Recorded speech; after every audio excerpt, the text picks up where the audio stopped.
Hi Griffin, thank you so much for joining me tonight. I just wanted to start off by saying that that you did a great job writing your poem. I did notice that you used one of the writing prompts from the first week, which was to choose an animal that you'd like to own as a pet. So that is awesome that you are using the resources that are put there to help you grow as a writer.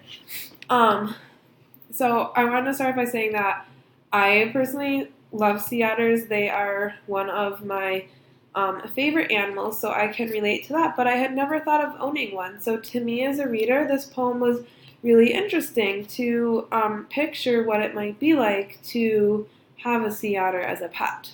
Um, you also have some of the great qualities of a poem. You do have a rhyme scheme. You use the A, B, A, B rhyming scheme, which is fantastic.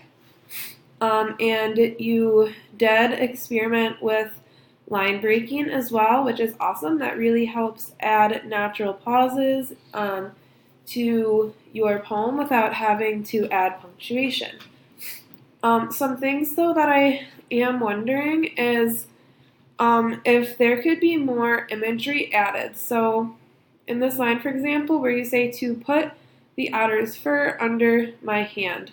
Well, as a reader, I'm wondering, what does the otter's fur feel like? Is it soft, smooth, coarse, rough? What does it feel like? So maybe just consider adding in one word, and it doesn't have to be more than one word. Literally, you could just say to put the otter's soft fur under my hand. If an otter's fur is soft, I actually don't know. That would be something that if you aren't quite sure yourself, you would have to Google. And then again down here, it would be the same thing where you say, but until then, I watch the otter's fur reflect the light. What quality does the otter's fur have that makes it reflect the light? Is it shiny fur? Is it silver fur? Is it shiny brown fur, silky brown fur?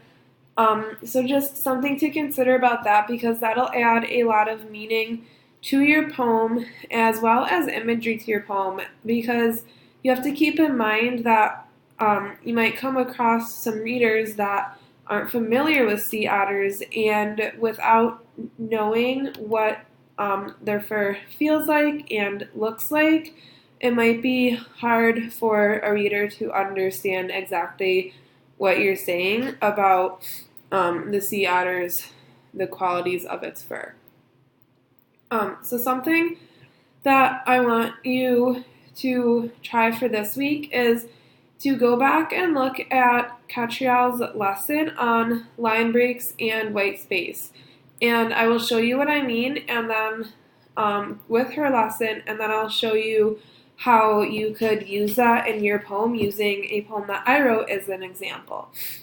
So Catriel worked on line breaks and white space. So you do have a good use of line breaks. I would not change any of the line breaks, but I challenge you to add some white space. So white space comes down to adding stanzas. So we see this example right here in the poem Stacking Wood. And each time, and we dream as we tire, placing row after row, we play once in a while, the smack of dry logs. So they add a white space or a new stanza after each different subject per se. So in your poem, I want you to go back and look at and consider, where does your poem change subjects? And it definitely does. I found two spots where you could make white space to create 3 stanzas in your poem, but that's something that I want you to try and figure out on your own using Catriel's lesson. And if you go down, this shows you a more traditional poem stance, which might be a better bet. It shows you your standard 3 lines per stanza, which you could definitely do here, and then your last stanza would only have 2 lines, but that's okay.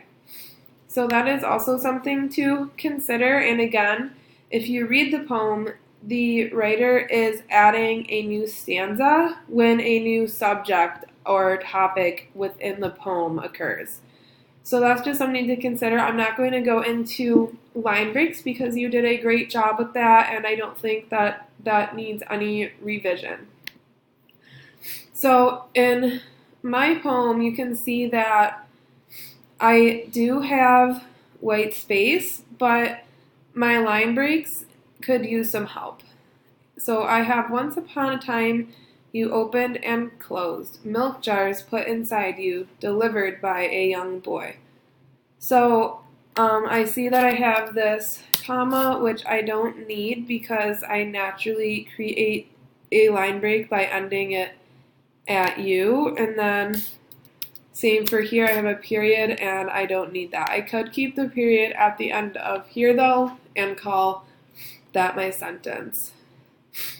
But I don't think that I like this here. I think that I want to change this line break to what is called a bridge. So I'm going to leave the U and I'm going to indent, tab it over, indent, tab it over again, and then do the same here. Because what this does is it creates a picture for the reader of a door opening and closing. And again, if that's something that you wanted to experiment with, Catrielle does go over that in her lesson this week on line breaks and white space. So I think that I like that better. And then, so milk jars, I don't think I like the word put, so even though that's not, well, that is kind of part of the revision. So I think I want to do placed. So milk jars placed inside, delivered by a young boy. And then I do have a longer poem, so I repeated the first line with a repetition.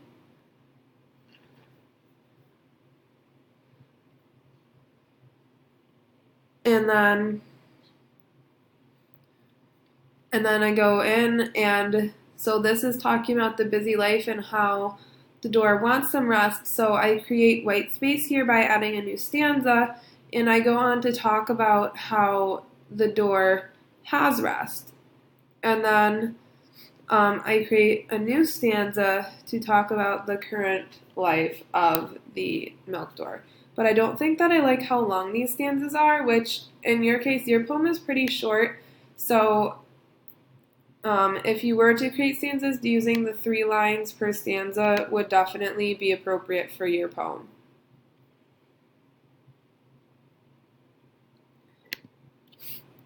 But I think that I want to change this and delete that to follow the 3 line stanzas just to add more meaning.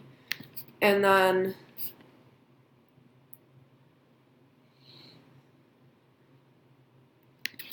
same here if I do that, and then that just helps create a different sense of meaning for the reader, and it helps them picture the imagery better when the poem is more broken up.